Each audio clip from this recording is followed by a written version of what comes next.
What's up, guys? Are you ready to go plus ultra? Well, I am, with the release of the My Hero Academia box set, volumes 1 through 20, which I'm super excited about. Now, if you don't know, this is a manga. It's a manga, and this is basically not a parody of American superheroes, but it kind of is. It was made in the style of American heroes, like the story. And so in this world, well, let me show you the box while I tell you. In this world, there are superheroes that basically are working in an organization to, patrol the world.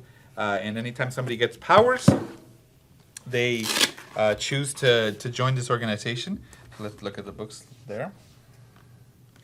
And so our hero is Deku, which is this kid right here on the side. And he doesn't have any powers. He loves superheroes, but he hadn't had any powers. So while I tell you, I'm just going to pull this out. And I'm going to show you each cover as we go. So he doesn't get any powers, but he loves superheroes. He's always wanted to. But when the time came for him to get any powers, like it's at a certain age, like if you don't get them at that time, you're never going to get powers. So like kids in his school were getting powers and they're like, oh, and he's like, oh, I wonder what mine is going to be. His turn comes and he gets nothing. But yeah, he gets nothing. So he's disappointed, and his favorite superhero of all is basically the Superman of the world, which is this guy named All Might. So think about like they rank superheroes based on like how many people they save, their popularity, and all that. So All Might's number one. He's like the best hero of all. Everybody loves him. He saved the world countless times. So that Deku's his biggest fan, and he ends up, even though he's not a superhero, he ends up saving somebody's life. And All Might sees that and sees that he's, even though without him having any powers, he decided to risk his life for other people. So he decides to give him his powers. And, I don't want to spoil it for you, but he basically gives him his powers to become, like, super strong. And then the story is just about this kid basically going to a superhero school, learning how to use his powers. And the bad guy is basically trying to not only stop the school, but just kind of, like, ruin the world. So it's really interesting. I really started reading it just because of that superhero aspect. And, I mean, I love a lot of the manga. How would you compare it compared to the anime? It followed the anime almost exactly point for point. You mean the anime followed this? I mean, yeah, the anime followed the book almost like exactly word for word. Okay. But it's just so cool seeing the powers together. Yeah. And I think it's definitely one of those stories that's a good, I would say a good starting manga for like a younger audience. There's not like a lot of there's a lot of action, but not a lot of gore like you would see with like Berserk or such like that. So it's definitely aimed toward a younger audience since he's like in barely middle school. So it just also includes this, it's this little booklet that just kind of shows character designs.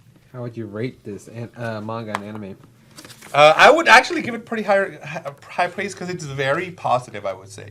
You know how in some mangas like the bad guy or the main guy always has to like lose a little bit to like, to create that drama. Yeah.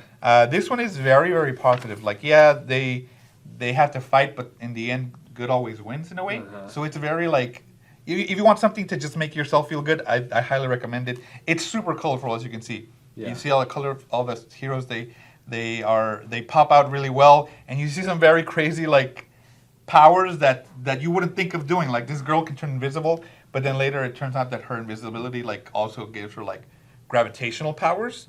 So like they get additional powers as they learn to use them, which is really cool. And this guy, like, he throws like these balls that are in his head that stick to things. So I'm like, how this is useless. But then you see him use it in a way you wouldn't think. So I think that's also very fun, is the creativity that they use for the superheroes or for the powers that you wouldn't see in like other mangas, So yeah, definitely geared towards a younger audience. I would say, let's say at a possibility of 10, I would give it a solid 8. It's a fun read, easy to jump into, and the characters are very original. So show them one of the books, just so the people yeah. can see the artwork. You know what? I'll show you a little bit of the first one, because of course that's where it all starts. And of course, you read it backwards like manga, so you read it from the left to right, or from right to left. and it's black and white. Like I said, the style is really, really nice. The artist does an amazing job. It looks really well done, and he's just so relatable. Just because you see him as somebody who never thought he would get powers, and then all of a sudden he gets the best powers of all. So it's really fun seeing his reaction to things. It's really funny. Like when All Might, when he doesn't have his powers, like he can turn them off and on, he looks like that. Yeah. What the heck? Yeah. So it's really fun just seeing their interactions and then how like their school uniforms. It's really cool. Like I said, it's definitely geared towards a younger audience, but I enjoyed it. I enjoy reading it. You want to feel good about the story? This one is great. I enjoyed it. So this is the first 20 volumes. I'm pretty sure it's still going. If I'm wrong, please correct me. But I'm so glad we got this because I'm excited to just kind of dive into it again after reading it. It's been a while, so I want to just look into it again. So get yours at Organic Price Books, guys, and I'll see you in the next one.